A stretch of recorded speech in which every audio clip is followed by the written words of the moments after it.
Search and rescue efforts are underway in the Philippines, where at least 69 people are dead after a strong earthquake. Hospitals on Cebu Island near the epicenter were overwhelmed with patients, most of them injured by falling debris, according to authorities.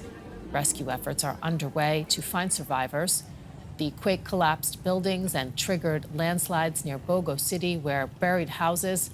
The earthquake measured 6.9 magnitude on the Richter scale. And joining us now for more from the capital, Manila, is the Secretary General of the Philippine Red Cross, Gwendolyn Pang. Thank you so much for your time. Tell us a little bit more about the rescue efforts that are underway in the quake-hit area. So since the earthquake happened, we deployed rescue teams and search and rescue teams as well. So well, it's a bit challenging in the area. It's the places are isolated, and we have our teams on the ground already. The number of death since yesterday's report, has increased now to 61. And it comes from the numbers come from different municipalities or cities, around five different locations. So the we also we have to bring heavy equipment to the area so that we can actually dig out of the rubbles and clear some of the areas, because many people we have seen a lot of structures that were totally collapsed or have collapsed. So these are and the roads going to the areas affected are closed,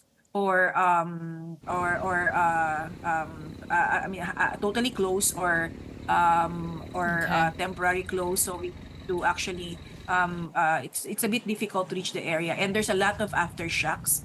The recorded aftershocks are now more than 700 since the earthquake, and because of that, the rescue effort has to actually stop every time there's a big aftershocks. After there's a big aftershock happening, so that is the challenge in the area.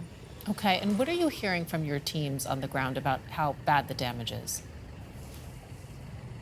There are some information that we received that are true, that they have seen really structures that were heavily damaged, but also some of the information that came in, we have to validate them.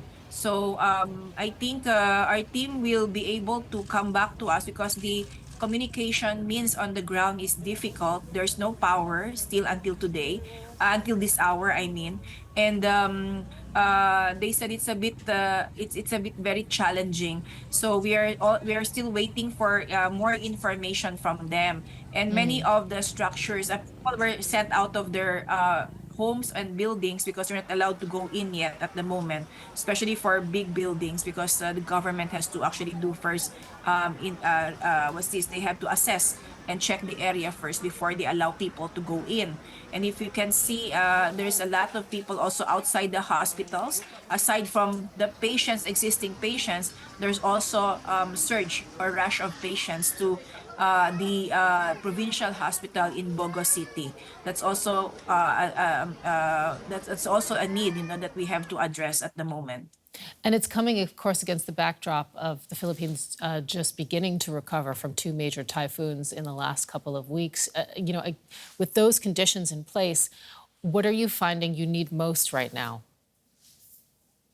We need to actually have more volunteers. Also, we have to manage our resources properly, our assets, and also other needs of the people. So the volunteers, because we have deployed a lot of volunteers and our staff members to the typhoon affected areas already. And we're also watching closely the volcano that did a minor eruption this morning at 2:30 in the morning, following this earthquake happened 10 o'clock yesterday evening. So then we have to actually continue to mobilize more volunteers, train them in do more training for them and deploy them to the ground. We're also expecting a low Okay. pressure area or possible it will be a cyclone on this weekend. So several disaster happening at the same week. So it's a bit challenging for us. Thank you so much, Gwendolyn Pang, Secretary General of the Philippine Red Cross in Manila. We appreciate it.